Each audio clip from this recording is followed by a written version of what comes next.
ಕಡಿಮೆ ದರ ಮತ್ತು ಆರಾಮದಾಯಕ ಪ್ರಯಾಣಕ್ಕೆ ಹಿಂದೆ ಡೌನ್ಲೋಡ್ ಮಾಡಿಕೊಳ್ಳಿ 369cab.com.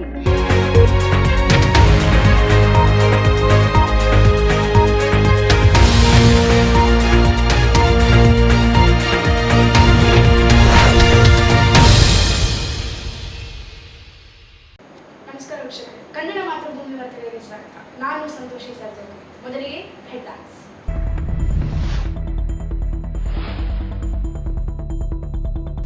ಕೇಂದ್ರ ಬೆಲೆ ಏರಿಕೆಯಿಂದ ರಾಜ್ಯಕ್ಕೆ ಆರ್ಥಿಕ ಹೊರೆ, ಬಿಜೆಪಿ ನಾಯಕರು ಪ್ರಶ್ನಿಸಲಿ, ಎನ್ಎಸ್ ಬೋಸರಾಜ್.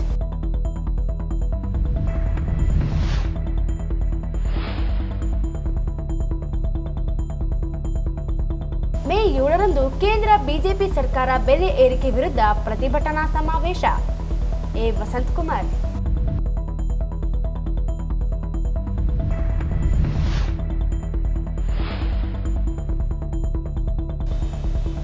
ಮೇ 10ರಂದು ಕಾರ್ಮಿಕ ವಿರೋಧಿ ಸರ್ಕಾರಗಳ ನೀತಿ ವಿರುದ್ಧ ಜಿಲ್ಲಾ ಮಟ್ಟದ ಸಮಾವೇಶ, ಡಿಎಸ್ ಶರಣಬಸವ.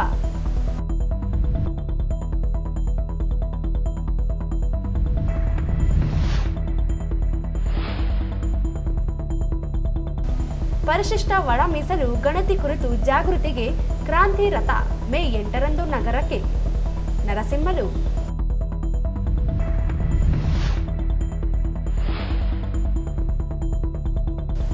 ಸಿಯಾ ತಾಲೂಕಿನಲ್ಲಿ ಕ್ಷುಲ್ಲಕ ಕಾರಣಕ್ಕೆ ವ್ಯಕ್ತಿಯ ಕೊಲೆ, ಮೂವರಿಗೆ ಗಾಯ.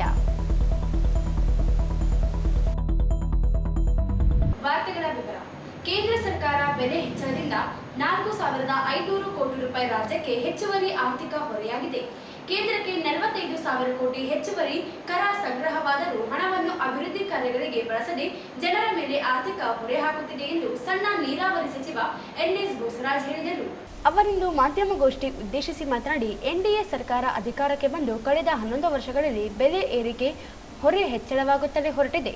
ಪೆಟ್ರೋಲ್ ಡೀಸೆಲ್ ಬೆಲೆ ಏರಿಕೆಯಿಂದ 37 ಲಕ್ಷ ಕೋಟಿ ರೂಪಾಯಿ, ಆಹಾರ ಧಾನ್ಯಗಳ ಬೆಲೆ ಪ್ರತಿಶತ 57ರಷ್ಟು ಏರಿಕೆಯಾಗಿವೆ. ಅಡುಗೆ ಅನಿಲ ಬೆಲೆ ಮತ್ತೆ 50 ರೂಪಾಯಿ ಹೆಚ್ಚಿಸಲಾಗಿದೆ. ಬಂಗಾರ ಬೆಲೆ 1 ಲಕ್ಷ ರೂಪಾಯಿ ತಲುಪಿದೆ. ಕಚ್ಚಾ ತೈಲ ಬೆಲೆ ಜಾಗತಿಕ ಮಾರುಕಟ್ಟೆಯಲ್ಲಿ $11 ಇಳಿಕೆಯಾದರೂ ಇಂಧನ ಬೆಲೆ ಇಳಿಕೆಯಾಗುತ್ತಿಲ್ಲ. ಜಿಎಸ್ಟಿ ಮೂಲಕ ಪ್ರತಿಯೊಂದು ವಸ್ತುವಿಗೂ ಕರ ಹಾಕಿ ರಾಜ್ಯಗಳಿಗೆ ಹಂಚಿಕೆ ಮಾಡುತ್ತಿಲ್ಲ. 1 ರೂಪಾಯಿಯ ಕರ ಸಂಗ್ರಹವಾದರೆ 13 ಪೈಸೆ ಮಾತ್ರ ಹಂಚಿಕೆ ರಾಜ್ಯಗಳಿಗೆ ನೀಡಲಾಗುತ್ತದೆ. ಅದು ಸಕಾಲಕ್ಕೆ ನೀಡುತ್ತಿಲ್ಲ. ಆದರೆ ಬಿಜೆಪಿಯ ನಾಯಕರು ಕೇಂದ್ರ ವಿರುದ್ಧ ಜನಾಕ್ರೋಶ ಯಾತ್ರೆ ನಡೆಸುವ ಬದಲು ರಾಜ್ಯ ಸರ್ಕಾರದ ವಿರುದ್ಧ ಸಮಾವೇಶ ನಡೆಸುತ್ತಿದೆ. ಸಂಬಂಧವೇ ಇಲ್ಲದ ವಿಷಯಗಳನ್ನು ಮುಂದಿಟ್ಟುಕೊಂಡು ರಾಜ್ಯ ಸರ್ಕಾರದ ಮೇಲೆ ಗೂಬೆ ಕೂರಿಸುವ ಕೆಲಸ ಮಾಡುತ್ತಿದೆ. 5 ಗ್ಯಾರಂಟಿ ಯಶಸ್ವಿ ಜಾರಿಯೊಂದಿಗೆ ಅನೇಕ ಅಭಿವೃದ್ಧಿ ಕಾರ್ಯಗಳಿಗೆ ಅನುದಾನ ನೀಡಲಾಗುತ್ತಿದೆ. ಕಲ್ಯಾಣ ಕರ್ನಾಟಕ ಅಭಿವೃದ್ಧಿ ಮಂಡಳಿಯಿಂದ ಆರೋಗ್ಯಕ್ಕಾಗಿಯೇ 800 ಕೋಟಿ ರೂಪಾಯಿ ಖರ್ಚು ಮಾಡಿ ಆಸ್ಪತ್ರೆಗಳ ಮೇಲ್ದರ್ಜೆ ಸೇರಿ ಚಿಕಿತ್ಸಾ ವ್ಯವಸ್ಥೆಯನ್ನು ಸುಧಾರಿಸಲಾಗುತ್ತದೆ. ಶಿಕ್ಷಣದ ಅಭಿವೃದ್ಧಿಗೂ ಅನುದಾನ ನೀಡಲಾಗಿದೆ. ಗ್ರಾಮೀಣ ರಸ್ತೆಗಳ ಅಭಿವೃದ್ಧಿ ಕಲ್ಯಾಣ ಪಥ ಯೋಜನೆಯಡಿ 1,000 ಕೋಟಿ ರೂಪಾಯಿ ಖರ್ಚು ಮಾಡಲಾಗುತ್ತಿದೆ. ಎಸ್ಇಪಿ ಟಿಎಸ್ಪಿ ಅನುದಾನದಲ್ಲಿ ಸಣ್ಣ ನೀರಾವರಿ ಇಲಾಖೆಯಿಂದ 5,320 ಜನರಿಗೆ ವಿದ್ಯುತ್ ಮೋಟಾರ್ ಅಳವಡಿಸಿ ಕೊಳವೆ ಬಾವಿ ಕೊರೆಯಿಸಲಾಗುತ್ತಿದೆ. ಹಣವೇ ಇಲ್ಲದೆ ಹೋದರೆ ಇಷ್ಟೊಂದು ಅಭಿವೃದ್ಧಿ ಕೆಲಸ ಮಾಡಲು ಹೇಗೆ ಸಾಧ್ಯವೆಂದು ಪ್ರಶ್ನಿಸಿದರು. ಇವತ್ತು ರಾಜ್ಯದಲ್ಲಿ ನಿರ್ಮಾಣ ಆಗಿದೆ. ಈಗ ಅವತ್ತು ನಮ್ಮ ಹಿಂದಿನ ಸರ್ಕಾರದಲ್ಲಿ ಇರ್ತಕ್ಕಂಥ ಕಚ್ಚಾ ತೈಲ ಡಾಲರ್ ತಾವೆಲ್ಲ ತಿಳ್ಕೊಂಡಿರ್ತೀರಿ, ಆಗನಕನ ಈಗ ಕಡಿಮೆ ಆಗಿದೆ ರೇಟ್.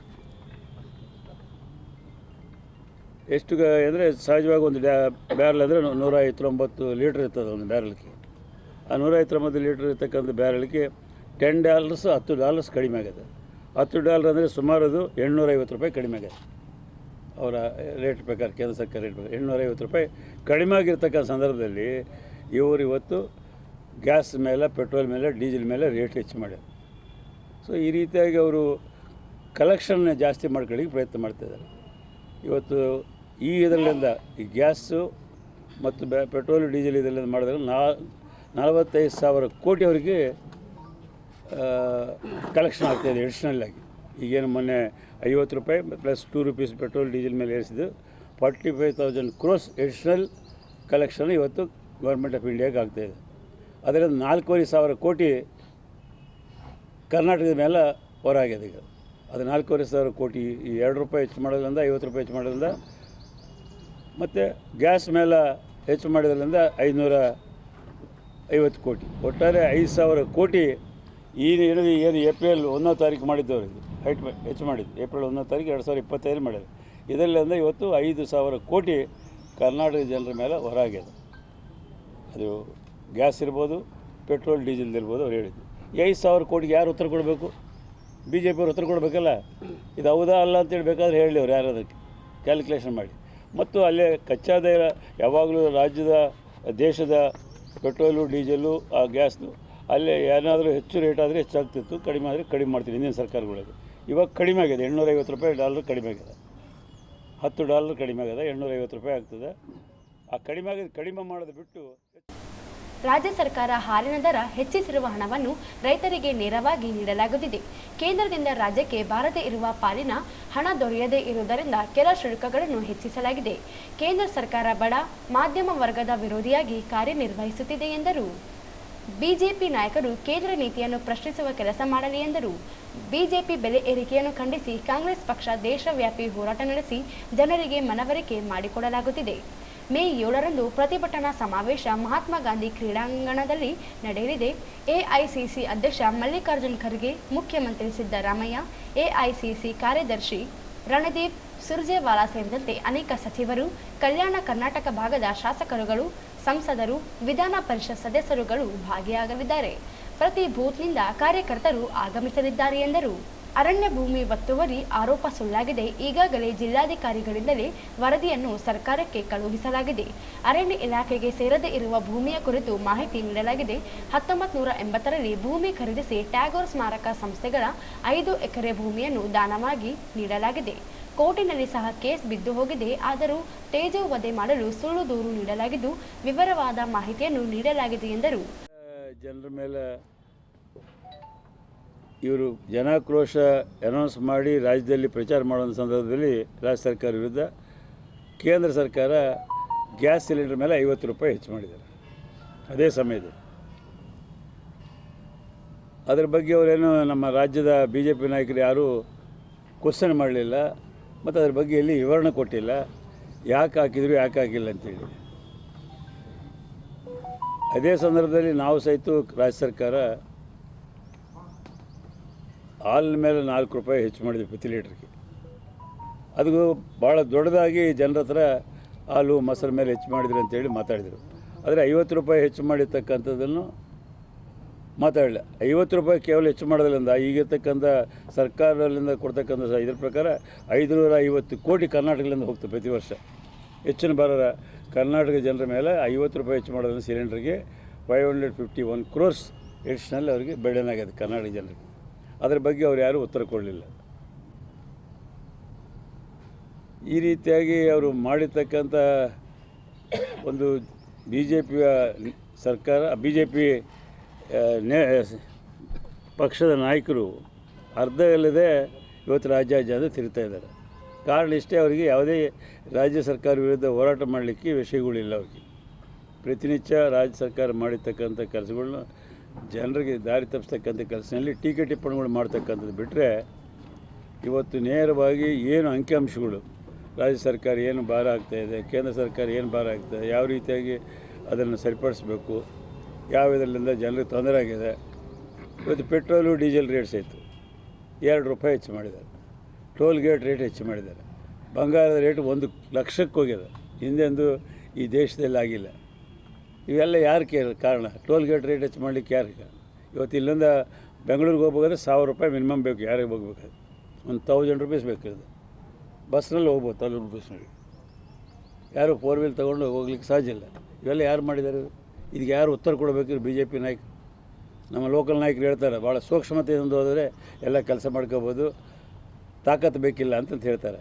ಆ ಸೂಕ್ಷ್ಮದಿಂದ ಮಾಡೋರು ಮಾಡಬೇಕಲ್ಲ. ಇದನ್ನೆಲ್ಲ ಜನರಿಗೆ ಉತ್ತರ ಕೊಡಬೇಕು. ಅವರು ರಾಯಚೂರು ಜಿಲ್ಲೆ ಜನರಿಗೆ ಆಗ್ಬೋದು, ಕರ್ನಾಟಕ ಜನರಿಗೆ ಆಗ್ಬೋದು, ಸೂಕ್ಷ್ಮತೆಯಲ್ಲಿ ಮಾಡಬೇಕಂತ ಹೇಳ್ತಕ್ಕಂಥ ನಾಯಕರು. ಈ ಸಂದರ್ಭದಲ್ಲಿ ಮಹಾನಗರ ಪಾಲಿಕೆ ಮಹಾಪೌರರಾದ ನರಸಿಂಹಲು ಮಾಡಗಿರಿ, ಹಿರಿಯ ಸದಸ್ಯ ಜಯಣ್ಣ, ಕೆ ಶಾಂತಪ್ಪ, ಜಿ ಶಿವಮೂರ್ತಿ, ಮೊಹಮ್ಮದ್ ಶಾಲಂ, ಜಾವೇದ್ ಉಲ್ ಖಾನ್, ಅಮರೇಗೌಡ ಹಂಚಿನಾಳ್, ರುದ್ರಪ್ಪ ಅಂಗಡಿ, ಆಂಜನೇಯ ಕುರುಬದೊಡ್ಡಿ, ಎಲ್ ಶ್ರೀನಿವಾಸ ರೆಡ್ಡಿ, ದರೂರ್ ಬಸವರಾಜ್ ಪಾಟೀಲ್ ಅತ್ತನೂರು ಸೇರಿ ಅನೇಕರು ಇದ್ದರು. ಸುಳ್ಳುಗಳನ್ನು ಹೇಳಿ ಅಧಿಕಾರಕ್ಕೆ ಬಂದಿರುವ ನರೇಂದ್ರ ಮೋದಿ ನೇತೃತ್ವದ ಬಿಜೆಪಿ ಸರ್ಕಾರ ಬೆಲೆ ಏರಿಕೆ ನೀತಿ ಖಂಡಿಸಿ ಮೇ 7ರಂದು ನಗರದ ಮಹಾತ್ಮ ಗಾಂಧಿ ಕ್ರೀಡಾಂಗಣದಲ್ಲಿ ಪ್ರತಿಭಟನಾ ಸಮಾವೇಶ ಆಯೋಜಿಸಲಾಗಿದೆ ಎಂದು ಕೆಪಿಸಿಸಿ ಕಾರ್ಯಾಧ್ಯಕ್ಷ ಹಾಗೂ ವಿಧಾನ ಪರಿಷತ್ ಸದಸ್ಯ ಎ ವಸಂತಕುಮಾರ್ ಹೇಳಿದರು. ಅವರಿಂದು ಮಾಧ್ಯಮಗೋಷ್ಠಿ ಉದ್ದೇಶಿಸಿ ಮಾತನಾಡಿ 2014ರಲ್ಲಿ ಅಧಿಕಾರಕ್ಕೆ ಬಂದ ಬಿಜೆಪಿ ಸರ್ಕಾರ ಜನ ವಿಶ್ವಾಸಕ್ಕೆ ದ್ರೋಹ ಬಗೆದಿದೆ. ಯುಪಿಎ ಸರ್ಕಾರ ಅವಧಿಯಲ್ಲಿ ಜಾಗತಿಕ ಮಟ್ಟದಲ್ಲಿ ಇಂಧನ ಬೆಲೆ ಏರಿಕೆಯಿಂದ ಬೆಲೆ ಏರಿಕೆಯಾಗಿದ್ದ ಪ್ರತಿಭಟನೆ ನಡೆಸಿದ್ದ ಬಿಜೆಪಿ ನಾಯಕರು ಈಗ ಪ್ರತಿ ಲೀಟರ್ ಪೆಟ್ರೋಲ್ಗೆ 102 ರೂಪಾಯಿ, ಡೀಸೆಲ್ ಬೆಲೆ ಲೀಟರ್ 95 ರೂಪಾಯಿ ಏರಿಕೆಯಾಗಿದೆ. ಸಿಲಿಂಡರ್ ಬೆಲೆ 850 ರೂಪಾಯಿ ದಾಟಿದೆ. ಪ್ರತಿಯೊಂದು ವಸ್ತುವಿಗೂ ಜಿಎಸ್ಟಿ ಹಾಕಿ ಬಡ ಮಧ್ಯಮ ವಿರೋಧಿಯಾಗಿ ನಡೆದುಕೊಳ್ಳುತ್ತಲಿದೆ. ಜನರು ನೀಡಿರುವ ಕರದ ಅಭಿವೃದ್ಧಿಗೆ ಬಳಕೆಯಾಗುತ್ತಿದೆ. ನರೇಂದ್ರ ಮೋದಿ ಸರ್ಕಾರ ಕುತಂತ್ರವನ್ನು ಜನರಿಗೆ ತಿಳಿಸಲು ಕಾಂಗ್ರೆಸ್ ಸಮಾವೇಶ ನಡೆಸುತ್ತಿದೆ. ಮೇ 7ರಂದು ನಗರದ ಮಹಾತ್ಮ ಗಾಂಧಿ ಕ್ರೀಡಾಂಗಣದಲ್ಲಿ ನಡೆಯಲಿರುವ ಸಮಾವೇಶದಲ್ಲಿ ಎಐಸಿಸಿ ಅಧ್ಯಕ್ಷ ಮಲ್ಲಿಕಾರ್ಜುನ್ ಖರ್ಗೆ, ಮುಖ್ಯಮಂತ್ರಿ ಸಿದ್ದರಾಮಯ್ಯ, ಉಪಮುಖ್ಯಮಂತ್ರಿ ಡಿಕೆ ಶಿವಕುಮಾರ್, ಸುರ್ಜೇವಾಲ ಸೇರಿದಂತೆ ಅನೇಕ ಸಚಿವರುಗಳು, ಶಾಸಕರುಗಳು ಭಾಗಿಯಾಗಲಿದ್ದಾರೆ. ಧೋರಣೆಯನ್ನು ಹೊಂದಿರುವಂಥದ್ದು ಮೋದಿ ಮತ್ತು ಬಿಜೆಪಿಯ ಒಂದು ತತ್ವ ಸಿದ್ಧಾಂತ. ಅವರು ಬಡವರ ಪರವಾಗಿ ಖಂಡಿತ ಇಲ್ಲ, ಶ್ರೀಸಾಮಾನ್ಯರ ಪರವಾಗಿ ಖಂಡಿತ ಇಲ್ಲ, ಮತ್ತು ಮಧ್ಯಮ ವರ್ಗದವರ ಪರವಾಗಿ ಕೂಡ ಖಂಡಿತವಾಗಿ ಅವರಿಲ್ಲ ಎನ್ನುವಂಥದ್ದು ಭಾಳ ಸ್ಪಷ್ಟವಾಗಿ ಇವತ್ತು ಕಂಡು ಬರ್ತಾ ಇದೆ. ಈ ಒಂದು ಹಿನ್ನೆಲೆಯಲ್ಲಿ ನಾವು 10 ವರ್ಷ ಕಾದಿದ್ದೀವಿ. ಜನ ಅವರಿಗೆ ಅಧಿಕಾರ ಕೊಟ್ಟಿದ್ದಾರೆ, ಮತ ಹಾಕಿದ್ದಾರೆ. ರೈಟೋ ರಾಂಗು, ಸುಳ್ಳು ಹೇಳು, ಮೋಸ ಮಾಡು, ಯಾವ ರೀತಿಯನ್ನು ಓಟ್ ಹಾಕಿದ್ದಾರೆ. ಅವರು ಅಧಿಕಾರಕ್ಕೆ ಬಂದಿದ್ದಾರೆ. ನಾವು ಕಾದು ನೋಡಿದ್ದೀವಿ ಏನು ಮಾಡ್ತಾರೆ ಈಗ. ಇವತ್ತಿನವರೆಗೂ ಕೂಡ ಇದ್ರ ಬಗ್ಗೆ ಅವರು ಗಮನ ಹರಿಸ್ತಾ ಇಲ್ಲ. ಕಿಂಚತ್ತು ಚಿಂತನೆ ಕೂಡ ಅವರಲ್ಲಿ ಮೂಡಿಲ್ಲ ಎನ್ನುವಂಥದ್ದನ್ನು ಮನಗಂಡು ಇವತ್ತು ಕಾಂಗ್ರೆಸ್ ಪಕ್ಷ ಇವರ ಈ ಧೋರಣೆಯನ್ನು, ಮೋದಿಯವರ ಈ ಕುತಂತ್ರವನ್ನು ಬಯಲಿಗೆಳಿಬೇಕು. ಇವರ ಧೋರಣೆ ಜನಸಾಮಾನ್ಯರ ಮುಂದೆ ಇಡಬೇಕು. ಇವರು ಏನು ಸುಳ್ಳು ಹೇಳಿ ಅಧಿಕಾರಕ್ಕೆ ಬಂದಿದ್ದಾರೆ ಅದನ್ನು ಜನರಿಗೆ ತಿಳಿಸಿ ಹೇಳಬೇಕು, ಜಾಗೃತಿ ಮೂಡಿಸಬೇಕು. ಇವರ ನಿಜ ಸ್ವರೂಪ, ನಿಜ ಬಣ್ಣ ಏನೆಂಬುದು ಜನರಿಗೆ ಗೊತ್ತಾಗಬೇಕು ಎನ್ನುವಂಥ ಪಕ್ಷದ ಕಾರ್ಯಕರ್ತರು, ಸಾರ್ವಜನಿಕರು ಭಾಗವಹಿಸುವಂತೆ ಮನವಿ ಮಾಡಿದರು. ಪಕ್ಷದೊಳಗೆ ಯಾವುದೇ ಗುಂಪುಗಾರಿಕೆ ಇಲ್ಲ, ಭಿನ್ನ ಅಭಿಪ್ರಾಯಗಳಿವೆ, ಒಂದೇ ಅಭಿಪ್ರಾಯ ಇರಲು ಸಾಧ್ಯವಿಲ್ಲ. ಆದರೆ ಪಕ್ಷದ ದೃಷ್ಟಿಯಿಂದ ಒಂದೇ ಅಭಿಪ್ರಾಯದ ಮೇಲೆ ಪಕ್ಷ ಸಂಘಟಿಸಲಾಗುತ್ತದೆ ಎಂದರು. 2014ರಲ್ಲಿ ಅಧಿಕಾರಕ್ಕೆ ಬಂತು. ಅಂದಿನಿಂದ ಇವತ್ತಿನವರೆಗೆ ಸುಮಾರು 11.5 ವರ್ಷಗಳ ಅವಧಿಯಲ್ಲಿ ಪ್ರತಿ ಚುನಾವಣೆಯಲ್ಲಿ, ಪ್ರತಿ ಸಂದರ್ಭದಲ್ಲಿ ಸಾರ್ವಜನಿಕವಾಗಿ ಜನರ ಮತದಾರರ ಮತವನ್ನು ಸೆಳೆಯಲಿಕ್ಕೆ ಸಾಕಷ್ಟು ಸುಳ್ಳುಗಳನ್ನು ಹೇಳಿ ಜನರನ್ನು ಮೋಸ ಮಾಡಿ ಅಧಿಕಾರಕ್ಕೆ ಬಂದಿರುವಂಥದ್ದು ಇವತ್ತು ಭಾಳ ಸ್ಪಷ್ಟವಾಗಿ ಕಂಡು ಬರ್ತಾ ಇದೆ. ವಿಶೇಷವಾಗಿ ಜನರಿಗೆ ಹೊರೆಯಾಗುವಂಥ, ಜನರ ಬದುಕು ಭಾಳ ಕಷ್ಟಕರವಾಗುವಂಥ ನಿರ್ಣಯಗಳನ್ನು ಇವತ್ತು ಬಿಜೆಪಿ ಮತ್ತು ನರೇಂದ್ರ ಮೋದಿ ಸರ್ಕಾರ ಮಾಡ್ತಾ ಇದೆ. ಅವತ್ತೇನು ಯುಪಿಎ ಸರ್ಕಾರ ಅಧಿಕಾರದಲ್ಲಿ ಇದ್ದಂಥ ಸಂದರ್ಭದಲ್ಲಿ ಪೆಟ್ರೋಲ್ ಬೆಲೆ, ಡೀಸೆಲ್ ಬೆಲೆ ಏನಿತ್ತು, ಇವತ್ತು ಏನಾಗಿದೆ. ಅವತ್ತಿನ ಸಂದರ್ಭದಲ್ಲಿ ಅಂತಾರಾಷ್ಟ್ರೀಯ ಮಟ್ಟದಲ್ಲಿ ಕಚ್ಚಾ ತೈಲ ಬೆಲೆ 120ರಿಂದ 140ರವರೆಗೂ ಕೂಡ ಹೋಗಿತ್ತು. ಆಗ ನಮ್ಮ ದೇಶದಲ್ಲಿ ಪೆಟ್ರೋಲ್, ಡೀಸೆಲ್ ಬೆಲೆ ನಾವು ನಿಯಂತ್ರಣದಲ್ಲಿಟ್ಟಿದ್ದೀವಿ. ಪೆಟ್ರೋಲ್ ಬೆಲೆ ಅತಿ ಹೆಚ್ಚು ಅಂತಂದರೆ 73 ರೂಪಾಯಿವರೆಗೂ ಪೆಟ್ರೋಲ್ ಬೆಲೆ ಇತ್ತು, 55 ರೂಪಾಯಿವರೆಗೆ ಡೀಸೆಲ್ ಬೆಲೆ ಇತ್ತು. ಇವತ್ತು ಅಂತಾರಾಷ್ಟ್ರೀಯ ಮಾರುಕಟ್ಟೆಯಲ್ಲಿ ಕಚ್ಚಾ ತೈಲ ಬೆಲೆ ಇವತ್ತು 80 ರೂಪಾಯಿಗೆ ಬಂದಿದೆ, $80. ಆದರೆ ಜಿಲ್ಲಾ ಕಾಂಗ್ರೆಸ್ ಅಧ್ಯಕ್ಷ ಬಸವರಾಜ್ ಪಾಟೀಲ್ ಇಟಗಿ ಮಾತನಾಡಿ, ಕಲ್ಯಾಣ ಕರ್ನಾಟಕ ಜಿಲ್ಲೆಗಳ ಪ್ರತಿಭಟನಾ ಸಮಾವೇಶ ಮೇ 7ರಂದು ನಗರದ ಮಹಾತ್ಮ ಗಾಂಧಿ ಕ್ರೀಡಾಂಗಣದಲ್ಲಿ ಆಯೋಜಿಸಲಾಗಿದೆ. ಬೆಳಿಗ್ಗೆ 11 ಗಂಟೆಗೆ ನಡೆಯಲಿರುವ ಸಮಾವೇಶದಲ್ಲಿ ಎಐಸಿಸಿ ಅಧ್ಯಕ್ಷ ಮಲ್ಲಿಕಾರ್ಜುನ್ ಖರ್ಗೆ, ಸಿಎಂ ಸಿದ್ದರಾಮಯ್ಯ ಸೇರಿ ಅನೇಕ ಗಣ್ಯರು, ಸಚಿವರುಗಳು, ಶಾಸಕರುಗಳು ಭಾಗವಹಿಸಲಿದ್ದು, ಈ ಭಾಗದ ಎಲ್ಲ ಜಿಲ್ಲೆಗಳಿಂದ ಜನರು ಭಾಗವಹಿಸಲಿದ್ದಾರೆ ಎಂದರು. ಮಹಾತ್ಮ ಗಾಂಧಿ ಕ್ರೀಡಾಂಗಣದಲ್ಲಿ ಹಮ್ಮಿಕೊಂಡಿದ್ದೇವೆ. ಇದರ ಪ್ರಯುಕ್ತವಾಗಿ ಎಲ್ಲ ಹಿರಿಯ ನಾಯಕರಾದಂಥ AICC ಅಧ್ಯಕ್ಷರಾದಂಥ ಸನ್ಮಾನ್ಯ ಶ್ರೀ ಖರ್ಗೆ ಜಿ ಸಾಹೇಬರು, ನಮ್ಮ ರಾಜ್ಯದ ಮುಖ್ಯಮಂತ್ರಿಗಳಾದಂಥ ಶ್ರೀ ಸಿದ್ದರಾಮಯ್ಯ ಸಾಹೇಬರು ಮತ್ತು ಉಪಮುಖ್ಯಮಂತ್ರಿಗಳಾದಂಥ DK ಶಿವಕುಮಾರ್ ಸಾಹೇಬರು ಮತ್ತು ನಮ್ಮ ರಾಜ್ಯದ ಉಸ್ತುವಾರಿಗಳು ಹಿರಿಯರಾದಂಥ ಸಂಸದರಾದಂಥ ಶ್ರೀ ವಿಜಯವಾಲ ಸಾಹೇಬರು ಮತ್ತು ಎಲ್ಲ ಜಿಲ್ಲಾ ಉಸ್ತುವಾರಿ ಸಚಿವರುಗಳು, ಸಂಬಂಧಪಟ್ಟ ಕಲ್ಯಾಣ ಕರ್ನಾಟಕದ ಎಲ್ಲ ಶಾಸಕರು ಎಲ್ಲರೂ ಕೂಡ ಆಗಮಿಸಲಿದ್ದಾರೆ. 7ನೇ ತಾರೀಕು ಬೆಳಗ್ಗೆ 11 ಗಂಟೆಗೆ ಕಾರ್ಯಕ್ರಮವನ್ನು ನಾವು ಪ್ರಾರಂಭ ಮಾಡ್ತಕ್ಕಂಥದ್ದು. ನಾವು ಈಗಾಗಲೇ ನಮ್ಮೆಲ್ಲ ಹಿರಿಯರು ಮೊನ್ನೆ ನಮ್ಮ ರಾಯಚೂರಿನ AICC ಕಾರ್ಯದರ್ಶಿಗಳಾದಂಥ ಗೋಪಿನಾಥ್ ಸಾಹೇಬರು ಇಲ್ಲಿಗೆ ಆಗಮಿಸಿ ನಮ್ಮ ಜಿಲ್ಲೆಯ ಇಬ್ಬರು ಮಂತ್ರಿಗಳಾದಂಥ ಜಿಲ್ಲೆಯ ಉಸ್ತುವಾರಿ ಸಚಿವರಾದಂಥ ಶ್ರೀಪ್ರಕಾಶ್ ಪಾಟೀಲ್ ಸಾಹೇಬರು ಮತ್ತು ಸಣ್ಣ ನೀರಾವರಿ ಸಚಿವರಾದಂಥ MS ಭೋಸರಾಜ್ ಸಾಹೇಬರು ಮತ್ತು ಎಲ್ಲ ಶಾಸಕರನ್ನು ಕರೆದು ಯಾವ ರೀತಿ ನಾವು ಈ ಪ್ರೋಗ್ರಾಮನ್ನು ಸಮಾವೇಶವನ್ನು ಮಾಡಬೇಕು, ಸಕ್ಸಸ್ ಮಾಡಬೇಕು, ಈ ನಮ್ಮ ಕೂಗನ್ನು ಮೇಲಿಗೆ ತಲುಪುವ ರೀತಿಯಲ್ಲಿ ನಾವು ಆ ಕಾರ್ಯಕ್ರಮವನ್ನು ಹಮ್ಮಿಕೊಳ್ಳಬೇಕು ಅಂತಕ್ಕಂಥ ಒಂದು ಮಾತುಗಳನ್ನು ಹೇಳಿದ್ದಾರೆ. ಅದರ ಪ್ರಯುಕ್ತವಾಗಿ ಎಲ್ಲ ನಮ್ಮ ಇಬ್ಬರೂ ಮತ್ತು ನಮ್ಮ ಜಿಲ್ಲೆಯ ಉಸ್ತುವಾರಿ ಸಚಿವರು ಮತ್ತು ಈ ಜಿಲ್ಲೆಯ ಹಿರಿಯ ನಾಯಕರಾದಂಥ ಭೋಸರಾಜ್ ಸಾಹೇಬರು, ಸಣ್ಣ ನೀರಾವರಿ ಸಚಿವರು ಮತ್ತು ಎಲ್ಲ ಶಾಸಕರು ಬಂಧುಗಳು, ನಮ್ಮ ರಾಯಚೂರು ಜಿಲ್ಲೆ ಪ್ರತಿಯೊಬ್ಬರು ಕೂಡ ತಮ್ಮದೇ ಆದ ಜವಾಬ್ದಾರಿಯನ್ನು ನಿರ್ವಹಿಸಿ ನಾವೆಲ್ಲ ಈ ಕಾರ್ಯಕ್ರಮದ ಜನರಿಗೆ ನಮ್ಮನ್ನು ಮನೆ ಮನೆಗೆ ತಲುಪಿಸಿ ಕರ್ತಕ್ಕಂಥ ಅವರಿಗೆ ಆಹ್ವಾನಿಸಿ ಈ ಕಾರ್ಯಕ್ರಮವನ್ನು ಯಶಸ್ವಿ ಮಾಡಬೇಕಂತೇಳಿ ಈಗಾಗಲೇ ಅವರ ತಮ್ಮ ಕ್ಷೇತ್ರದಲ್ಲಿ ಎಲ್ಲರಿಗೂ ಕೂಡ ಇವತ್ತು ತಿಳಿಸುವಂಥ ಕೆಲಸ ಮಾಡಿದ್ದಾರೆ. ಈ ಸಂದರ್ಭದಲ್ಲಿ ಗ್ರಾಮೀಣ ಶಾಸಕ ದದ್ದಲೆ ಬಸನಗೌಡ, ಡಾಕ್ಟರ್ ರಜಾಕ್ ಉಸ್ತಾದ್, ಅಸ್ಲಂ ಪಾಷಾ ಸಿರ್ವಾರ್, ಜಾವೀದ್ ಪಟೇಲ್, ಅಬ್ದುಲ್ ಕರೀಂ, ದರೂರು ಬಸವರಾಜ್, ಚಂದ್ರಶೇಖರ್ ರೆಡ್ಡಿ ಸೇರಿ ಅನೇಕರು ಇದ್ದರು. ಕಾರ್ಮಿಕ ವಿರೋಧಿ ನೀತಿಗಳನ್ನು ಈಗಿನ ಸರ್ಕಾರಗಳು ಅನುಸರಿಸಲು ಮುಂದಾಗಿರುವುದನ್ನು ವಿರೋಧಿಸಿ ಕಾರ್ಮಿಕ ಸಂಘಗಳ ಜಂಟಿ ಸಮಿತಿಯಿಂದ ಮೇ 10ರಂದು ಕಾರ್ಮಿಕರ ಜಿಲ್ಲಾ ಮಟ್ಟದ ಸಮಾವೇಶವನ್ನು ಹಮ್ಮಿಕೊಳ್ಳಲಾಗಿದೆ ಎಂದು ಸಮಿತಿಯ ಜಿಲ್ಲಾ ಪ್ರಧಾನ ಕಾರ್ಯದರ್ಶಿ DS ಶರಣಬಸವ ಹೇಳಿದರು. ಅವರಿಂದು ಮಾಧ್ಯಮಗೋಷ್ಠಿಯನ್ನು ಉದ್ದೇಶಿಸಿ ಮಾತನಾಡಿ, ಕೇಂದ್ರ ಮತ್ತು ರಾಜ್ಯ ಸರ್ಕಾರಗಳ ಕಾರ್ಮಿಕ ನೀತಿಗಳ ವಿರುದ್ಧ ಹಾಗೂ ಕಾರ್ಮಿಕರನ್ನು ಗುಲಾಮರಂತೆ ನೋಡಿಕೊಳ್ಳಲು ಮುಂದಾಗಿದ್ದು, ಸರ್ಕಾರಗಳ 4 ಕಾರ್ಮಿಕ ವಿರೋಧಿ ನೀತಿಗಳನ್ನು ರದ್ದುಪಡಿಸುವಂತೆ ಒತ್ತಾಯಿಸಿ ಸಮಾವೇಶವನ್ನು ನಗರ ಕನ್ನಡ ಭವನದಲ್ಲಿ ಮೇ 10ರ ಬೆಳಗ್ಗೆ 11 ಗಂಟೆಗೆ ಹಮ್ಮಿಕೊಳ್ಳಲಾಗಿದೆ ಎಂದರು. 3ನೇ ಅವಧಿಗೆ ಅಧಿಕಾರಕ್ಕೆ ಬಂದಿರುವ ಬಿಜೆಪಿ ಕೇಂದ್ರ ಸರ್ಕಾರ ದುಡಿಯುವ ಜನರ ಹಕ್ಕನ್ನು ಕಸಿದುಕೊಳ್ಳಲು ಮುಂದಾಗಿದ್ದು, ಕಾರ್ಪೊರೇಟ್ ಕಂಪನಿಗಳ ನೆರವಿಗೆ ನಿಂತು ಕಾರ್ಪೊರೇಟ್ ಕಂಪನಿಗಳಿಗೆ ಅನುಕೂಲವಾಗುವಂತಹ ನೀತಿಗಳನ್ನು ರೂಪಿಸುತ್ತಾ ಕಾರ್ಮಿಕರನ್ನು ಸಂಕಷ್ಟಕ್ಕೆ ತಳ್ಳುತ್ತಿದೆ ಎಂದು ಹೇಳಿದರು. ಈಗಾಗಲೇ ಡೆಲ್ಲಿಯಲ್ಲಿ ಅಖಿಲ ಭಾರತ ಮಟ್ಟದ ರಾಷ್ಟ್ರಮಟ್ಟ ಸಮಾವೇಶ ಆಗಿದೆ, ಮತ್ತೆ ಬೆಂಗಳೂರಿನಲ್ಲಿ ಕಳೆದ ತಿಂಗಳು ರಾಜ್ಯ ಮಟ್ಟ ಸಮಾವೇಶ ಆಗಿದೆ. ಅದೇ ರೀತಿಯಾಗಿ ನಾವು ರಾಯಚೂರು ಜಿಲ್ಲೆಯಲ್ಲಿ ಕೂಡ ಮೇ 10ನೇ ತಾರೀಕಿಗೆ ಕೇಂದ್ರ ಕಾರ್ಮಿಕ ಸಂಘಟನೆ ಕರೆಕೊಟ್ಟಿರ್ತಕ್ಕಂಥ ಮುಷ್ಕರವನ್ನು ಯಶಸ್ವಿ ಮಾಡಬೇಕು ಅಂತೇಳಿ ಒಂದು ಜಿಲ್ಲಾ ಮಟ್ಟದ ಸಮಾವೇಶವನ್ನು ಕನ್ನಡ ಭವನದಲ್ಲಿ ಹಮ್ಮಿಕೊಂಡಿದ್ದೀವಿ. ಈ ಸಮಾವೇಶಕ್ಕೆ ನಮ್ಮ trade union, central trade union ರಾಜ್ಯ ಮುಖಂಡರು ಭಾಗವಹಿಸಿ ಅವತ್ತು ನಾವು ಇಡೀ ಜಿಲ್ಲೆಯಲ್ಲಿ ಮೇ 20ರ ಮುಷ್ಕರವನ್ನು ಯಾವ ರೀತಿಯಾಗಿ ಯಶಸ್ವಿಗೊಳಿಸಬೇಕು ಅಂತಕ್ಕಂಥ ವಿಚಾರವಾಗಿ ತೀರ್ಮಾನ ಮಾಡಿ ಚರ್ಚೆ ಮಾಡ್ತಾ ಇದ್ದೀವಿ.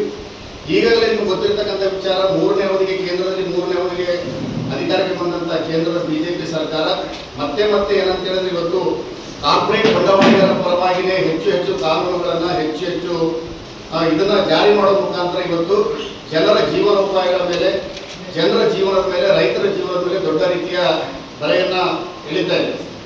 ಇಂಥ ಒಂದು ಸಂದರ್ಭದಲ್ಲಿ ಅವರಿಗೆ ಕೇಂದ್ರ ಸರ್ಕಾರಕ್ಕೆ ಜನರ ಜೀವನಕ್ಕಿಂತ ಮುಖ್ಯವಾಗಿ ದೇಶದಲ್ಲಿ ಕೋಮು ಆಧಾರಿತ ಆಧಾರದಲ್ಲಿ ಆಡಳಿತ ಮಾಡ್ತಕ್ಕಂಥ ತನ್ನ ಕಾರ್ಯವೈಖರಿಯನ್ನು, ತನ್ನ ಕಾರ್ಯಸೂಚಿಯನ್ನು ಅದೇ ರೀತಿಯಾಗಿ ಮುಂದುವರಿಸಿದೆ.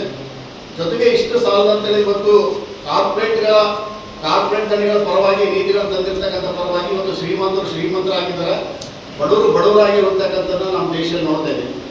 ಇಷ್ಟೆಲ್ಲದರ ಮಧ್ಯೆ ಇವತ್ತು ಕಾರ್ಮಿಕ ಸಂಹಿತೆಗಳನ್ನು ಇನ್ನು 44 ಏನು ಕಾನೂನುಗಳಿದ್ವು, ಆ ಕಾನೂನುಗಳನ್ನು 4 ಲೇಬರ್ ಕೋಡ್ಗಳಾಗಿ ಮಾಡಿ ಮತ್ತೆ ಇಡೀ ಕಾರ್ಮಿಕರ ಹಕ್ಕುಗಳನ್ನು ಕಸಿರ್ತಕ್ಕಂಥ ಹುನ್ನಾರವನ್ನು ಕೇಂದ್ರ ಸರ್ಕಾರ ಮಾಡ್ತಾ ಇದೆ. ಆಮೇಲೆ ಏಕಪಕ್ಷೀಯವಾಗಿ ಇಡೀ ಕೇಂದ್ರೀಯ ಕಾರ್ಮಿಕ ಸಂಘಟನೆಗಳು ಹಲವಾರು ಬಾರಿ ಮುಷ್ಕರವನ್ನು ಮಾಡಿ, ಕೋಟ್ಯಾಂತರ ಕಾರ್ಮಿಕರು ಮುಷ್ಕರವನ್ನು ಮಾಡಿ ಕೇಂದ್ರ ಸರ್ಕಾರವನ್ನು ಎಚ್ಚರಿಸಿದರೂ ಕೂಡ ಅವರು ಏಕಪಕ್ಷೀಯವಾಗಿ ಯಾವುದೇ ಕೇಂದ್ರ ಕಾರ್ಮಿಕ ಸಂಘಟನೆಗಳಿಗೆ ಕರೆಯದೇನೆ ಇವತ್ತು ಎಲ್ಲ ಇದನ್ನ ತೀರ್ಮಾನಗಳನ್ನು ಮಾಡಿ ಲೇಬರ್ ಕೋಡ್ಗಳನ್ನ ಜಾರಿ ಮಾಡ್ತಿದ್ದೀವಿ. ಲೇಬರ್ ಕೋಡ್ಗಳ ಪರಿಣಾಮವಾಗಿ ಇವತ್ತು ಇಡೀ ಕಾರ್ಮಿಕರಿಗೆ ಕೇಂದ್ರದ ಈ ನಡೆಯಿಂದ ದೇಶದಲ್ಲಿ ಹಸಿವು, ಅಪೌಷ್ಟಿಕತೆ, ನಿರುದ್ಯೋಗ, ಗುಣಮಟ್ಟವಿಲ್ಲದ ಕೆಲಸ ಸೇರಿದಂತೆ ಹಲವು ಸಮಸ್ಯೆಗಳಿದ್ದು ಕೆಳ ಸ್ತರದಲ್ಲಿರುವ 50% ಜನರಲ್ಲಿ ಕೇವಲ 3% ಮಾತ್ರ ಸಂಪತ್ತು ಇದ್ದು ಕಳೆದ 10 ವರ್ಷದಲ್ಲಿ 7% ಬಡತನ ಹೆಚ್ಚಾಗಿದೆ. ಜೊತೆಗೆ 90% ಜನರು ಬಡತನ ಸೂಚ್ಯಂಕ ಮಾನದಂಡಕ್ಕಿಂತ ಕಡಿಮೆ ಇದ್ದಾರೆ ಎಂದು ತಿಳಿಸಿದರು. ಕೇಂದ್ರ ಸರ್ಕಾರದ ಕಾರ್ಮಿಕ ಸಂಹಿತೆಗಳ ವಿರುದ್ಧ ಮೇ 20ರಂದು ಕಾರ್ಮಿಕ ಸಂಘಟನೆಗಳ ಜಂಟಿ ಸಮಿತಿ ನೇತೃತ್ವದಲ್ಲಿ ಇಡೀ ದೇಶಾದ್ಯಂತ ಕಾರ್ಮಿಕರು 1 ದಿನದ ಮುಷ್ಕರವನ್ನು ನಡೆಸುತ್ತಿದ್ದು, ಈ ಹಿನ್ನೆಲೆಯಲ್ಲಿ ಜಿಲ್ಲಾ ಮಟ್ಟದಲ್ಲಿ ಸಮಾವೇಶ ಜರುಗಲಿದೆ.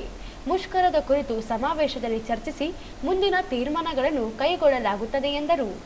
ಕೆಲಸ ಮಾಡೋದು ಕೂಡ ಇನ್ನು ಮುಂದೆ ಇರಲಿಕ್ಕಿಲ್ಲ ಅನಿಸ್ತದೆ. ಈಗಾಗಲೇ ನಮ್ಮ ರಾಜ್ಯ ಸರ್ಕಾರ 12 ಗಂಟೆಗಳ ಕೆಲಸವನ್ನ ಮಾಡಬೇಕು ಅಂತಕ್ಕಂಥ ಇದನ್ನು ಇದು ಮಾಡಿದ್ದಾರೆ. ಹೀಗಾಗಿ ನಾವು ಈ ಲೇಬರ್ ಕೋಡ್ಗಳನ್ನ ವಾಪಸ್ ಪಡಿಬೇಕು. ಯಾವುದೇ ಕಾರಣಕ್ಕೂ ಲೇಬರ್ ಕೋಡ್ಗಳ ಮುಖಾಂತರ ಕಾರ್ಮಿಕರ ಹಕ್ಕುಗಳನ್ನು ಕಸಿಲಿಕ್ಕೆ ನಾವು ಬಿಡೋದಿಲ್ಲ. ಆಮೇಲೆ ಕೇಂದ್ರ ಸರ್ಕಾರದ ಬೆಲೆ ಏರಿಕೆ ನೀತಿಗಳಿದೆ ಇವತ್ತು, ಆ ಬೆಲೆ ಏರಿಕೆ ನೀತಿಗಳನ್ನ ವಾಪಸ್ ಪಡಿಬೇಕು. ಆಮೇಲೆ ದುಡಿತಕ್ಕಂಥ ಜನರಿಗೆ ಏನಂದರೆ ದುಡಿಯೋವಧಿ, ಕನಿಷ್ಠ ವೇತನ, ಸಾಮಾಜಿಕ ಭದ್ರತೆ, ಸಂಘಟನೆಯ ಹಕ್ಕುಗಳನ್ನು, ಹೋರಾಟದ ಹಕ್ಕುಗಳನ್ನು ಉಳಿಸ್ಕೊಳ್ಬೇಕು ಅಂತಕ್ಕಂಥ ಹಿನ್ನೆಲೆಯಲ್ಲಿ ನಾವು ಕೇಂದ್ರ ಕಾರ್ಮಿಕ ಸಂಘಟನೆಗಳು ಮಹಾಮುಷ್ಕರಕ್ಕೆ ತಯಾರಿಯನ್ನು ಇಡೀ ದೇಶಾದ್ಯಂತ ನಡೆಸ್ತಾ ಇದ್ದೀವಿ. ಈ ಮುಷ್ಕರದ ಭಾಗವಾಗಿ ಮೊದಲನೇ ಹಂತವಾಗಿ ನಾವು ಸಮಾವೇಶವನ್ನು ಕನ್ನಡ ಭವನದಲ್ಲಿ ನಂಬಿಕೊಂಡು ಅವತ್ತು ಮೇ 10ಕ್ಕೆ ಕನ್ನಡ ಭವನದಲ್ಲಿ ನಂಬಿಕೊಂಡು ಮುಂದೆ ನಾವು ಏನೆಲ್ಲ ಕಾರ್ಯಾಚರಣೆಯನ್ನು ಮಾಡಬೇಕು, ಇಡೀ ಜಿಲ್ಲೆಯಲ್ಲಿ ಮುಷ್ಕರವನ್ನು ಯಾವ ರೀತಿಯಾಗಿ ನಾವು ಯಶಸ್ಸು ಮಾಡಬೇಕಂತ ತೀರ್ಮಾನವನ್ನು ಮಾಡ್ತಿದ್ವಿ. ನಮ್ಮ ಜೊತೆಗೆ 10 ಕೇಂದ್ರೀಯ ಕಾರ್ಮಿಕ ಸಂಘಟನೆಗಳ ಜೊತೆಗೆ ಬ್ಯಾಂಕು, LIC, ಪೋಸ್ಟಲ್ ಯೂನಿಯನ್ನವರು, ಕರ್ನಾಟಕ ಆಮೇಲೆ ಗ್ರಾಮೀಣ ಬ್ಯಾಂಕ್ ಯೂನಿಯನ್ನವರು, ಸಾರ್ವಜನಿಕರು ಮತ್ತು ರೈತರು ಎಲ್ಲರೂ ದೊಡ್ಡ ರೀತಿಯಲ್ಲಿ ನಮಗೆ ಬೆಂಬಲವಾಗಿ ನಿಂತುಕೊಂಡಿದ್ದಾರೆ. ಹೀಗಾಗಿ ನಾವು ಮೇ 20ರ ಮುಷ್ಕರದ ಯಶಸ್ವಿ ಹಿನ್ನೆಲೆಯಲ್ಲಿ ಒಂದು ಇದನ್ನು ನಾವು ಇದು ಮಾಡ್ತೇವೆ. ಸಮಾವೇಶದಲ್ಲಿ ಎಲ್ಲ ಕಾರ್ಮಿಕರು ಭಾಗವಹಿಸಿ ಯಶಸ್ವಿಗೊಳಿಸಬೇಕು. ಕಾರ್ಮಿಕ ಸಂಘಟನೆಗಳ ಜಂಟಿ ಸಮಿತಿಯ ರಾಜ್ಯ ಮುಖಂಡರು, ಜಿಲ್ಲಾ ಸಮಿತಿಯ ಮುಖಂಡರು ಸಮಾವೇಶದಲ್ಲಿ ಭಾಗಿಯಾಗಲಿದ್ದಾರೆ ಎಂದು ತಿಳಿಸಿದರು. ಈ ಸಂದರ್ಭದಲ್ಲಿ ಮಹೇಶ್ ಚೀಕಲಪರ್ವಿ, H. ಪದ್ಮಾ, ಶ್ರೀಶೈಲ ರೆಡ್ಡಿ, ಕಾಶಪ್ಪ, ತಿಮ್ಮಪ್ಪ ಸ್ವಾಮಿ, ಬಸವರಾಜ್, ನಾಗರಾಜ್ ಪೂಜಾರಿ ಸೇರಿದಂತೆ ಅನೇಕರು ಉಪಸ್ಥಿತರಿದ್ದರು. ಪರಿಶಿಷ್ಟ ಜಾತಿಗಳ ಒಳ ಮೀಸಲಾತಿ ಸಮೀಕ್ಷೆ ಇಂದಿನಿಂದ ನಡೆಯುತ್ತಿದ್ದು, ಜನರಲ್ಲಿ ಒಳ ಮೀಸಲಾತಿ ಕುರಿತು ಜಾಗೃತಿ ಮೂಡಿಸುವ ನಿಟ್ಟಿನಲ್ಲಿ ಕ್ರಾಂತಿಕಾರಿ ರಥಯಾತ್ರೆ ಜಿಲ್ಲೆಗೆ ಮೇ 8ರಂದು ನಗರಕ್ಕೆ ಆಗಮಿಸಲಿದ್ದು, ಅಂದು ನಗರದ ಪಂಡಿತ ಸಿದ್ದರಾಮ ಜಂಬರದಿನ್ನಿ ರಂಗಮಂದಿರದಲ್ಲಿ ಸಮಾವೇಶವನ್ನು ಹಮ್ಮಿಕೊಳ್ಳಲಾಗಿದೆ ಎಂದು ಒಳ ಮೀಸಲಾತಿ ಜಾರಿ ಹೋರಾಟ ಸಮಿತಿಯ ಸಂಚಾಲಕ S. ನರಸಿಂಹನು ಹೇಳಿದರು. ಅವರಿಂದು ಮಾಧ್ಯಮಗೋಷ್ಠಿಯನ್ನು ಉದ್ದೇಶಿಸಿ ಮಾತನಾಡಿ, ರಾಜ್ಯದಲ್ಲಿ 30 ವರ್ಷಗಳಿಂದ ಒಳ ಮೀಸಲಾತಿಗಾಗಿ ಹೋರಾಟಗಳು ನಡೆದ ಫಲವಾಗಿ ಸುಪ್ರೀಂ ಕೋರ್ಟ್ ಒಳ ಮೀಸಲಾತಿ ಜಾರಿಗೆ ರಾಜ್ಯಗಳಿಗೆ ಅಧಿಕಾರ ನೀಡಿದ್ದು, ಅದರಂತೆ ಒಳ ಮೀಸಲಾತಿಗಾಗಿ ಸಮೀಕ್ಷೆ ಪ್ರಾರಂಭವಾಗಿದೆ. ರಾಜ್ಯ ಸರ್ಕಾರ ಒಳ ಮೀಸಲಾತಿ ಜಾರಿಯಾಗದೆ ಬ್ಯಾಕ್ಲಾಗ್ ಹುದ್ದೆಗಳನ್ನು ಭರ್ತಿ ಮಾಡಿಕೊಳ್ಳಲು ಮುಂದಾಗಿರುವುದು ಖಂಡನೀಯ ಎಂದರು. 30 ವರ್ಷಗಳ ಕಾಲ ಒಳ ಮೀಸಲಾತಿ ಜಾರಿ ಆಗ್ಬೇಕಂತೇಳಿ ನಮ್ಮ ಹಿರಿಯರು ನಡೆಸಿಕೊಂಡು ಬಂದಿರತಕ್ಕಂಥ ಹೋರಾಟ ಮುಂದುವರೆದ ಭಾಗವಾಗಿ ಮಾರ್ಚ್ 5ರಿಂದ ಭಾಸ್ಕರ್ ಪ್ರಸಾದ್ ಅವರ ನೇತೃತ್ವದಲ್ಲಿ ಕ್ರಾಂತಿಕಾರಿ ಪಾದಯಾತ್ರೆಯನ್ನು ದಾವಣಗೆರೆ ಜಿಲ್ಲೆಯ ಹರಿಹರ ಪಟ್ಟಣದ ಪ್ರೊಫೆಸರ್ BK ಸ್ಥಾಪಿತ ಅವರ ಪ್ರಾರಂಭಗೊಂಡಿರತಕ್ಕಂಥ ಪಾದಯಾತ್ರೆ ಏನು ರಾಜ್ಯದಲ್ಲಿ ಬಹುಮುಖ್ಯವಾಗಿರ್ತಕ್ಕಂಥ ಕರ್ನಾಟಕ ರಾಜ್ಯ ಸರ್ಕಾರ ಬ್ಯಾಕ್ಲಾಗ್ ಹುದ್ದೆಗಳು ಮತ್ತು ಹೊಸ ನೇಮಕಾತಿಗಳನ್ನು ಮಾಡಲಿಕ್ಕೆ ತರಾತುರಿಯಲ್ಲಿ ಸಿದ್ಧತೆ ನಡೆಸಿತ್ತು. ಆ ಬ್ಯಾಕ್ಲಾಗ್ ಹುದ್ದೆಗಳು ಮತ್ತು ನೇಮಕಾತಿ ಹುದ್ದೆಗಳನ್ನು ತಡೆಹಿಡಿಯಬೇಕು ಅಂತ ಹೇಳಿ ಹಲವಾರು ರೀತಿಯ ಕಸರತ್ತುಗಳನ್ನು ನಡೆಸ್ತಾ ಇದ್ರು ಹೋರಾಟಗಾರರೆಲ್ಲರೂ ಸೇರಿಕೊಂಡು. ಆದರೆ ಸರ್ಕಾರ ಯಾವುದೇ ಕಾರಣಕ್ಕೂ ನಾವು ಬ್ಯಾಕ್ಲಾಗ್ ಹುದ್ದೆಗಳ ನೇಮಕ ಮಾಡ್ತೀವಿ ಅಂತ ಹೇಳಿ ಸರ್ಕಾರದ ಸಚಿವ ಸಂಪುಟದಲ್ಲಿ ಭಾಗಿಯಾಗಿರ್ತಕ್ಕಂಥ ಸಚಿವರು ನಾವು ಅನಿವಾರ್ಯ ಪರಿಸ್ಥಿತಿಯಿಂದ ನಾವು ನೇಮಕಾತಿ ಮಾಡೇ ಮಾಡ್ತೀವಿ ಅಂತ ಕೆಲವೊಂದು ವಿಷಯಗಳನ್ನು ಪ್ರಸ್ತಾವನೆ ಮಾಡಿದಂಥ ಸಂದರ್ಭದಲ್ಲಿ ಅನಿವಾರ್ಯ ಪರಿಸ್ಥಿತಿ ಮತ್ತೆ ಹೋರಾಟಕ್ಕೆ ಬರುವಂತ ನಿರ್ಮಾಣವಾಯಿತು. ಹಂಗಾಗಿ ಭಾಸ್ಕರ್ ಪ್ರಸಾದ್ ಅವರ ನೇತೃತ್ವದಲ್ಲಿ ರಾಜ್ಯದ ಹಲವಾರು ಜಿಲ್ಲೆಯ ಯುವಕರು ಸುಮಾರು 40ರಿಂದ 50 ಜನ ಯುವಕರು ಸೇರಿಸಿಕೊಂಡು ಹರಿಹರದಿಂದ ಪಾದಯಾತ್ರೆಯನ್ನು ಶುರು ಮಾಡಿ ಮಾರ್ಚ್ 21 ಬೃಹತ್ ಮಟ್ಟದ ಸಭೆಯನ್ನು ಕೂಡ ಬೆಂಗಳೂರು ಮಹಾನಗರದಲ್ಲಿ ಕೂಡ ಹಮ್ಮಿಕೊಳ್ಳಲಾಯಿತು. ಅವತ್ತು ಕೂಡ ಸರ್ಕಾರ ಸಮಾಜವೊಂದು ಆಸೆಯನ್ನು ಇಟ್ಕೊಂಡಿತ್ತು, ಈಗಾದರೂ ಕೂಡ ಸರ್ಕಾರ ಎಚ್ಚೆತ್ತುಕೊಂಡು ಒಳ ಮೀಸಲಾತಿ ಜಾರಿ ಮಾಡಬಹುದಂತ. ಆ ಆದರೆ ಅವತ್ತು ಕೂಡ ಸರ್ಕಾರದ ಭರವಸೆ ಹುಸಿಯಾಯಿತು. ಹಂಗಾಗಿ ಇಂದಿನ ಪತ್ರಿಕಾಗೋಷ್ಠಿ ಇನ್ನೂ ಹೆಚ್ಚಿನ ಮಟ್ಟದಲ್ಲಿ ಎಲ್ ವಿ ಸುರೇಶ್ ಅವರು ಮಾತಾಡ್ತಾರೆ. ಇದೇ ವೇಳೆ ಎಲ್.ಬಿ. ಸುರೇಶ್ ಮಾತನಾಡಿ, ಒಳ ಮೀಸಲಾತಿ ಸಮೀಕ್ಷೆ ಪ್ರಾರಂಭವಾಗಿದ್ದು ಜನರಿಗೆ ಜಾಗೃತಿ ಮೂಡಿಸುವ ನಿಟ್ಟಿನಲ್ಲಿ ಕ್ರಾಂತಿಕಾರಿ ರಥಯಾತ್ರೆ ಈಗಾಗಲೇ 13 ಜಿಲ್ಲೆಗಳಲ್ಲಿ ಜಾಗೃತಿ ಮೂಡಿಸುತ್ತಾ ಮೇ 8ರಂದು ಜಿಲ್ಲೆಗೆ ಆಗಮಿಸಲಿದೆ. ನಗರದಲ್ಲಿ 200 ಬೈಕ್ಗಳ ಮೂಲಕ ರ್ಯಾಲಿ ನಡೆಸಿ ರಥಯಾತ್ರೆಯನ್ನು ಸ್ವಾಗತಿಸಲಾಗುವುದು. ನಂತರ ಡಾಕ್ಟರ್ ಬಿ.ಆರ್. ಅಂಬೇಡ್ಕರ್ ವೃತ್ತದಿಂದ ರಂಗಮಂದಿರದವರೆಗೆ ಮೆರವಣಿಗೆ ನಡೆಸಿ ರಂಗಮಂದಿರದಲ್ಲಿ ಸಮಾವೇಶ ಹಮ್ಮಿಕೊಳ್ಳಲಾಗುವುದು ಎಂದು ತಿಳಿಸಿದರು. ಇಡೀ ರಾಜ್ಯಾದ್ಯಂತ ಜಾಗೃತಿಯನ್ನು ಮೂಡಿಸಲಿಕ್ಕೆ ಪ್ರಾರಂಭವಾಗಿರ್ತಕ್ಕಂಥ ಈ ನಮ್ಮ ಜಾಗೃತಿ ರಥಯಾತ್ರೆ ಕಳೆದ ಏಪ್ರಿಲ್ 5ರಿಂದ ಇವತ್ತಿಗೆ ಬರೋಬ್ಬರಿ 30 ದಿನಗಳು ಕಳೆದು ಚಾಮರಾಜನಗರ ಜಿಲ್ಲೆ ಮಲೆಮಹದೇಶ್ವರ ಬೆಟ್ಟದಿಂದ ಪ್ರಾರಂಭವಾಗಿರ್ತಕ್ಕಂಥ ಈ ನಮ್ಮ ಕ್ರಾಂತಿಕಾರಿ ರಥಯಾತ್ರೆ ಈಗಾಗಲೇ 13 ಜಿಲ್ಲೆಗಳನ್ನು ಸಂಚಾರ ಮಾಡಿ ಎಲ್ಲ ಜಿಲ್ಲೆಗಳಲ್ಲಿ ನಮ್ಮ ಸಮುದಾಯದ ಕೇರಿಗಳಲ್ಲಿ ಹೋಗಿ ನಮ್ಮ ಜನಾಂಗಕ್ಕೆ ಜಾಗೃತಿ ಮೂಡಿಸ್ತಕ್ಕಂಥ ಕೆಲಸ ನಮ್ಮ ಕ್ರಾಂತಿಕಾರಿ ರಥಯಾತ್ರೆಯಿಂದ ಆಗಿದೆ. ಈ ಒಂದು ನಮ್ಮ ರಾಯಚೂರು ಜಿಲ್ಲೆಯೂ ಕೂಡ ನಮ್ಮ ಕ್ರಾಂತಿಕಾರಿ ರಥಯಾತ್ರೆ ಆಹ್ವಾನ ಬರ್ತಾ ಇದೆ ನಮ್ಮ ರಾಯಚೂರು ಜಿಲ್ಲೆಗೆ. ಇದೇ ತಿಂಗಳು 7ನೇ ತಾರೀಕು ಸಾಯಂಕಾಲ 7ರಿಂದ 8 ಗಂಟೆವರೆಗೆ ಯಾದಗಿರಿ ಜಿಲ್ಲೆಯನ್ನು ಸಂಚಾರ ಮಾಡಿ ಅಲ್ಲಿನ ಜನಾಂಗಕ್ಕೆ ಜಾಗೃತಿ ಮೂಡಿಸಿ 7 ತಾರೀಕಿಗೆ ರಾತ್ರಿ ರಾಯಚೂರು ಬಂದು ಧರ್ಮಾಸ ಸರ್ಕ್ಯೂಟ್ ಹೌಸ್ನಲ್ಲಿ ವಾಸ್ತವವಾಗಲಿದೆ. ತದನಂತರ 8ನೇ ತಾರೀಕು ಬೆಳಿಗ್ಗೆ ಸರ್ಕ್ಯೂಟ್ ಹೌಸ್ನಿಂದ ರಾಯಚೂರು ನಗರಕ್ಕೆ ಸುಮಾರು 200 ಬೈಕ್ಗಳ ಮೂಲಕ ಬೈಕ್ ರ್ಯಾಲಿ ಮಾಡುವ ಮುಖಾಂತರ ಆ ಒಂದು ಕ್ರಾಂತಿಕಾರಿ ರಥಯಾತ್ರೆಯನ್ನು ಒಂದು ಚುರುಕುಗಳಿಂದ ಸ್ವಾಗತ ಮಾಡ್ಕೊಳ್ತಾ ಇದ್ದೀವಿ. ಜೊತೆಗೆ ಬಾಬಾ ಸಾಹೇಬ್ ಅಂಬೇಡ್ಕರ್ ಅವರಿಗೆ ಗೌರವ ನಮನ ಸಲ್ಲಿಸಿ ಡಾಕ್ಟರ್ ಬಿ.ಆರ್. ಅಂಬೇಡ್ಕರ್ ವೃತ್ತದಿಂದ ಮೆರವಣಿಗೆ ಮುಖಾಂತರ ರಂಗಮಂದಿರವನ್ನು ಪ್ರವೇಶ ಮಾಡಿ ಮಧ್ಯಾಹ್ನ 12 ಗಂಟೆ ಸುಮಾರಿಗೆ ರಂಗಮಂದಿರದಲ್ಲಿ ಸುಮಾರು 1000 ಜನ ಸೇರಿ ಕ್ರಾಂತಿಕಾರಿ ಜಾಗೃತಿ ಸಮಾವೇಶವನ್ನು ಕೂಡ ಆಯೋಜನೆ ಮಾಡಿಕೊಂಡಿದ್ದೀವಿ.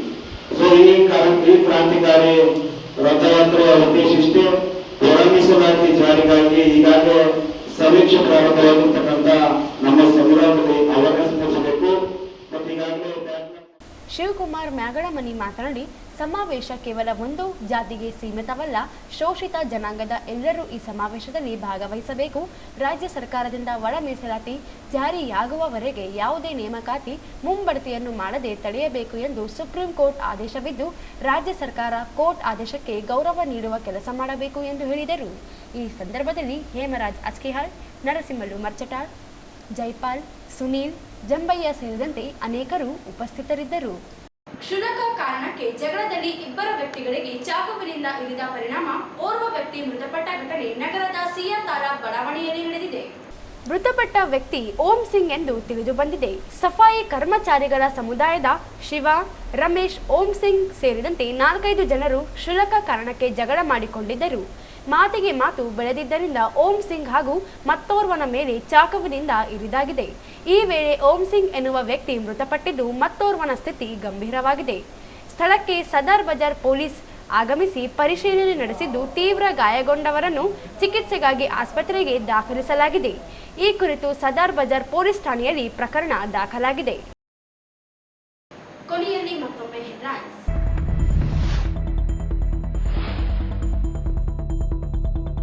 ಕೇಂದ್ರ ಬೆಲೆ ಏರಿಕೆಯಿಂದ ರಾಜ್ಯಕ್ಕೆ ಆರ್ಥಿಕ ಹೊರೆ, ಬಿಜೆಪಿ ನಾಯಕರು ಪ್ರಶ್ನಿಸಲಿ, ಎನ್ಎಸ್ ಬೋಸರಾಜ್.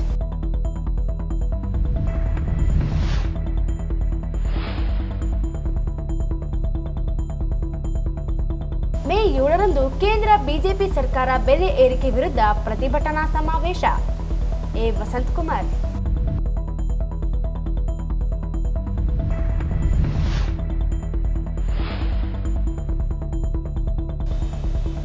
ಮೇ 10ರಂದು ಕಾರ್ಮಿಕ ವಿರೋಧಿ ಸರ್ಕಾರಗಳ ನೀತಿ ವಿರುದ್ಧ ಜಿಲ್ಲಾ ಮಟ್ಟದ ಸಮಾವೇಶ, ಡಿಎಸ್ ಶರಣಬಸವ.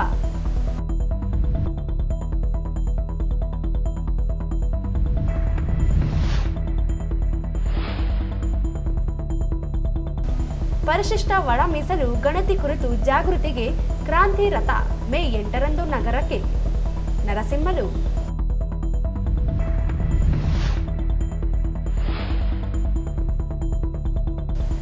ಸಿಯಾ ತಾಲೂಕಿನಲ್ಲಿ ಕ್ಷುಲ್ಲಕ ಕಾರಣಕ್ಕೆ ವ್ಯಕ್ತಿಯ ಕೊಲೆ, 3 ಗಾಯ.